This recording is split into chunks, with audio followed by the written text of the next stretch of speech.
धन्यवाद माननीय सदस्य, please. Honorable Chairperson, sir, my respected colleagues, I stand here today on behalf of my party, the All India Trinamool Congress, to speak on the finance bill. Madam, I have to say I'm deeply pained at the very onset. I must point something out. When we talk on the speak on the President's address, the Honorable Prime Minister leaves the chamber. Today, when we are speaking on the finance bill, the Honorable Finance Minister leaves the chamber. We members of the opposition are deeply pained by this. We hope that the government will take notice of our pain and be present in the House each time that we speak on relevant issues. Theodore Roosevelt, the 26th President of the United States, had said, in any moment of decision, the best thing you can do is the right thing. The next best thing you can do is the wrong thing. And the worst thing you can do is nothing. The Honorable Finance Minister has made a mockery of the people of India in this union budget by doing absolutely nothing. Whatever little changes are there are regressive and ill thought out. This is an illusory budget where the government knows fully well that the mandate of not want a business as usual approach. The people wanted a course correction. What have you done? You've not listened to the mandate. Vinash Kale Viprit Buddhi, you have done the exact opposite. You've kept the same cabinet, you've kept the same finance minister who's given the same shoddy budget. Who is this budget for? The middle class make up 31% of India. The poor make up between 60 and 65% of India. I will demonstrate how this budget systematically strangles the poor and the middle class. This is a kursi bajao budget, a save the chair budget for this government, and even that it doesn't do very well. Broadly, there are two types of taxes: direct taxes, indirect taxes. Direct taxes are known as progressive taxes. Why are they progressive? So income tax, property tax, investment tax on capital gains, these are done in a way that the richer you are, the more tax you pay. So they're kind of fairer. Sir, please. Sir. Sir, you're a chat person. What is it? Indirect taxes are regressive because everyone from the richest billionaire to the poorest laborer is paying the exact same tax.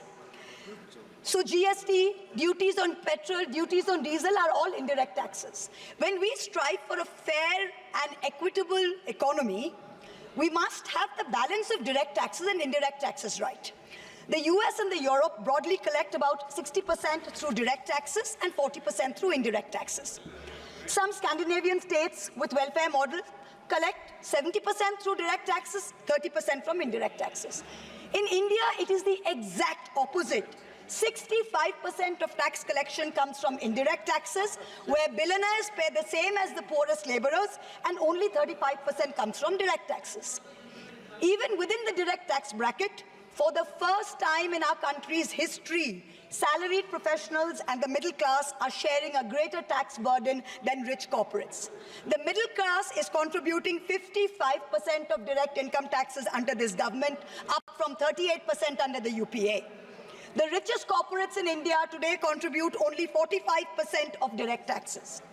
Not only is the middle class being taxed, but now with this budget, the savings of the middle class have also been taxed with removal of indexation and with a rise in the short-term capital gains. Investors who've made more than 11% return, we've done the calculation, that's about the threshold rate. If you have made more than 11% returns, so if you've made higher returns, then this new tax regime with the removal of indexation has happened is good for you. Now, people like our parents, pensioners, salaried middle class, risk-averse people who invested in gold, in property, in debt mutual funds, the removal of indexation has harmed them disproportionately. So the middle class has lost out. Debt mutual fund holders will end up paying more than 40% more tax because indexation is being changed from 20% to 12% for investments made before April 1st, 2023. So this is effectively penalizing those who've made low profits. You've anyway made lower profits. People think real estate has made enormous profits. If you look at RBI's housing index for the past 10 years, the average rise in property prices has been between 4.5% and 5%. So if the middle class is invested in property, that is below 11% return, so indexation is going to harm you. The current GST regime is irrational and iniquitous. There is 18% GST levied on life insurance and medical insurance products. The Honorable MOS Finance yesterday, on Monday, told this House that the government has collected 8,263 crores as GST on health insurance for the fiscal year 23-24 alone. This is blood money. Our Honorable Chief Minister Mamata Banerjee wrote a letter to the Finance Minister, to the Centre, pointing out that this is a completely anti-people tax. What is life insurance? What is health insurance? It is people guaranteeing and spending money and protecting against life's uncertainties, against accident, against injury, against ill health, against death. What are you doing? You are imposing GST, same rate that a billionaire pays, the poorest middle-class person has to pay. So people are deterred from taking out new policies. People are deterred from continuing existing insurance. This should be removed at the earliest. Now, let me now move on to what affects more than 70% of Indian citizens, social sector allocations. The general trend over the past decade, in every budget in the last 10 years, of which our Honorable Finance Minister has presented 7, has been in nominal terms, you have allocated more money to the social sector.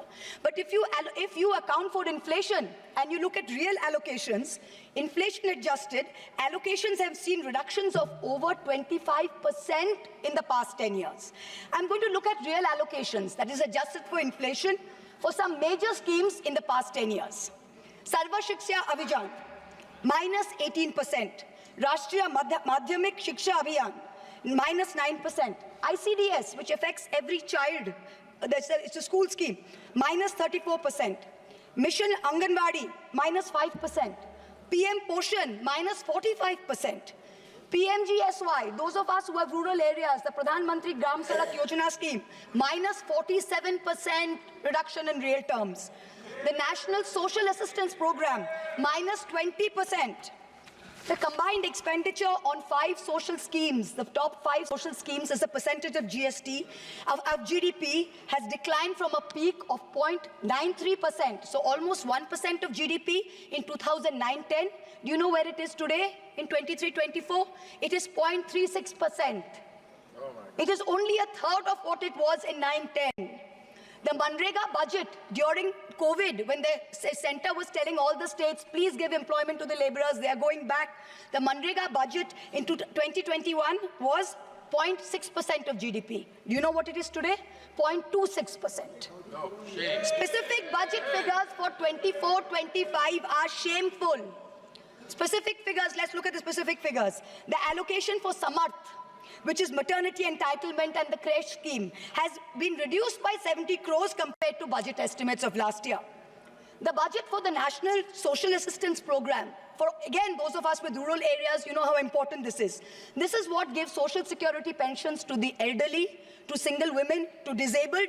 This is unchanged from last year at 9,652 crores. 9,600 crores, same as last year, no adjustment for inflation. The central contribution to social security pensions has been unchanged since 2014. It was 200 rupees in 2014. It is still 200 rupees per person today. The price of the cutlets in the parliamentary canteen in the last 10 years have been adjusted for inflation with the government's approval. The price of the cutlets in the parliamentary canteen have more than doubled. But when it comes to giving social security for the poorest of the poor, it is still 200 rupees in the last 10 years, no change. This budget's allocation, there is no room for higher salaries for Anganwadi workers. Their salaries have been unchanged since 2018. No room for higher honorarium for midday meal cooks. You have to understand a lot of the women in villages depend on only Anganwadi sectors and midday meal sectors for any source of employment. There has been no higher allocation for supplementary nutrition given to children. The National Food Security Act, the NAFSA, mandates coverage of 67% of the population through PDS. The Prime Minister has very proudly proclaimed that this is a food surplus country. Fine. Then why have we not increased the population covered under rations? Since 2011, you have not had a census. Since you have not had a census, you have not increased the number of people being covered under rations. Also, one very important question. Why is the central government blatantly defying the directions of the Supreme Court? We went to the Supreme Court on the migrant workers case. The Supreme Court gave an order, a direct order to the central government, that the central government is to give rations to 8 crore migrant workers of the unorganized sector who have been left out of the food security net. The last hearing was on 16 July 2024. Court again said that you have to please give money to the states which have issued additional cards, ration cards. But there's no room in the budget for this. There is no allocation. In this rush to protect its own chair, the government is making a very dangerous mistake, which is it's not giving enough to protect our borders. Military experts have repeatedly warned us that India's military capability has to be modernized because we are fighting on two fronts. One is against China, we need a dissuasive deterrent. Against Pakistan, we need an offensive deterrent. The budgetary allocation for defense in this budget is 6.22 lakh crores. This is a marginal decrease of 2,000 crores compared to revised budget estimates. We have reduced it by 2,000 crores. This year's allocation, the budget defense allocation, is 1.9% of GDP. This is the lowest since 1960, the lowest. Shame. Despite many economic constraints, past governments had always given close to 3% of GDP, which is the universal norm for defense. Over the last decade, ever since this government's been in power, it's been hovering around 2%. We have been unable as a government to compel China to restore status quo ante-April 2020 on the line of actual control. We have been unable to deter Pakistan. In the last 2 months alone, over 50 security personnel and about 10 civilian pilgrims have been killed in Jammu. Capital expenditure on military equipment, 1.7 lakh crores. On paper, this shows that it's almost a 10% increase. What we haven't taken into consideration is this increase was largely due to Russia's inability to supply contracted weapons to us because of the Ukraine war. If we take into account inflation and we take into account the rising dollar rate, we're almost flat. The gap between projections made by the armed forces and between actual allocation is 17 to 23%. That's the gap. कुर्सी बचाने में आप मस्त थे, देश को भी देखिए. We need close to 3%, 2.5 to 3% of GDP to defense. This is something that the country needs to look at. The Honorable Finance Minister started off her speech by talking about the focus on Annadata or farmers and how much this government has done for farmers. The Economic Survey of 24 says 42.3% of Indians depend on agriculture. That's 600 million people, that's 60 crore people. If I looked at the Economic Survey, 22nd July, very carefully. What did the headline say? The headline says, agricultural sector has registered an annual average growth rate of 4.18% in the last 5 years. But then I needed to read and read and read, and in the fine print was written that last year was only 1.4%. So 4.18 over last 5 years is anyway, when you compare it to inflation, is nothing. But when you compare last year's growth of only 1.4%, what is it saying for 60 crore of our people who depend on farming? Productivity and resilience in agriculture was one of the first themes, priority number 1, according to the Finance Minister's budget. She had made 9 priorities. This was priority 1. But the provision for agriculture and allied sectors is only 1,52,000 crores. Whereas the provision for one bullet train from Ahmedabad to Mumbai is 1,08,000 crores. Please look at the comparisons, everybody. Priority 2, Finance Minister said, is employment and skilling. This government has got the worst track record of creating jobs. India has more jobs in the informal sector, not in the formal sector. The budget is talking of an internship program with the top 500 companies. This is a joke. The top 500 companies employ 70 lakh people in total. That is 1% of the total workforce. Our workforce is about 57 crores. You are expecting companies which have a total which employ 70 lakh people to give employment to 1 crore interns. Please let us know how this is going to happen. I'm really curious. The real problem is somewhere else. The real problem is that 10.3 crore youth have basically become so dejected, they have given up looking for jobs. The Finance Minister, she mentions skilling loans, she mentions education loans. Skilling loans are for 25,000 people, education loans are for 1 lakh people. The country has 140 crore people. Now, what are we doing? Priority 3, according to the Finance Minister, inclusive human resource development and social justice. In this section, the budget says, first on Bihar, we will support expressways. What you're not saying is that you will make expressways which will charge very high tolls. So you are recovering the money, you're not doing anyone a favor. You're charging back-breaking tolls. You might give another bridge which might collapse. Yes. You will set up another power plant, which like Jharkhand may also be outsourced to a favorite businessman. He can be given a nice juicy PPA and sell more imported coal. Secondly, on Andhra, there are no grants, but only loans, that too from multilateral agencies. So basically, dollar loans will be given to Andhra Pradesh, which future generations will have to pay back with interest. There was also another sweeping statement. Grants for backward regions of Rayalaseema, Prakasam and North Coastal Andhra, as stated in the Act, will be provided. I looked in the entire demand for grants with a tooth comb, with a microscope. And I looked at the expenditure budget. Nothing was provided anywhere. I don't see the intelligent people of Andhra being fooled by this. Priority 4, manufacturing and services. The finance minister has devoted an entire section on how MSMEs are a priority. I believe her. Yes, it should be a priority. But I'm very confused. Most medium and small enterprises are either proprietorships or partnerships. Madam, can you please explain why these proprietorships and partnerships are taxed at higher rates than companies? This makes no sense. Is the A-team the only businesses who are sending truckloads and tempo loads? MSMEs are not sending. Is that the problem? And also the government needs to get rid of the bizarre 29A of the Insolvency and Bankruptcy Code, because it is killing companies that are in trouble. It does not allow promoters to propose a resolution plan. As long as we have this code, promoters cannot propose a resolution plan. We need to get rid of this. Priority 5 in the finance minister's speech, urban development. The Prime Minister had said every citizen will get a house by 2022. We are now in 2024 and we are still making allocation for 3 crore more houses. Yes. Can you please tell us how many more houses we need and when it's going to be done? Let's get this over with. 2047. Priority 6, energy security. The less I speak about this, the better it is. Energy security is security for best friends. It's created by allowing best friends to import low-grade quality coal, mark it up as high-grade quality coal, and sell it to state development corporations at the cost of the country's environment, at the cost of the health of our citizens. Priority 7, the finance minister said, was infrastructure. She announced in a true style of Shagun that she's gifting the nation 1,11,111 crores. 111,111. This is flat on last year.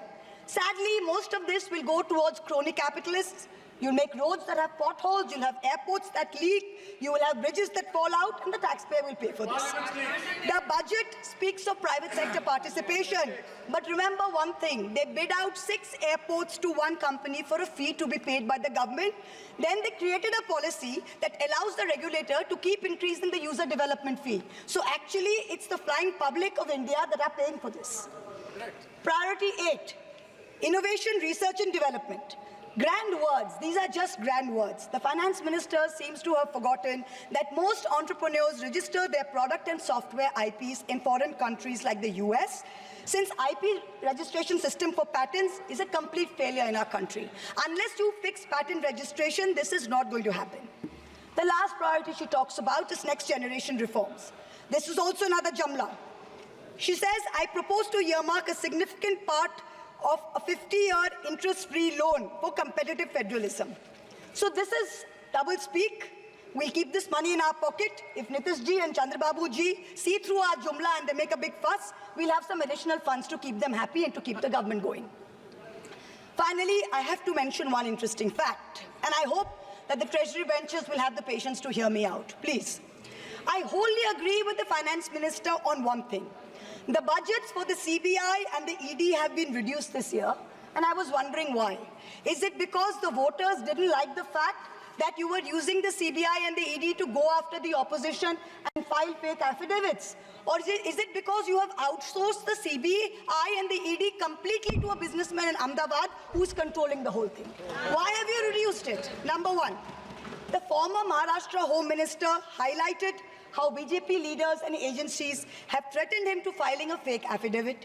In the case of Sandesh Khali in West Bengal, the women have confirmed on video that BJP leaders forced them to file fake statements. Similarly, I'm told in my matter, Mr. Adani on October 16, 2023, got my friend to his office in Ahmedabad and threatened him with dire consequences to file a fake affidavit. Actually, it was Mr. Adani's in-law, Mr. Cyril Shroff, who filed the fake affidavit and forced him to sign it.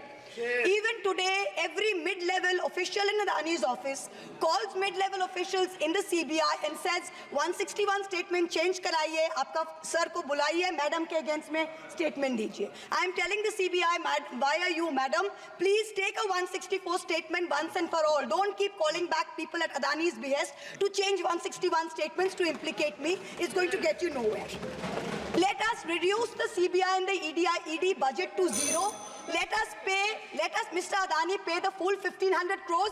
Let us outsource it completely to him. End of story.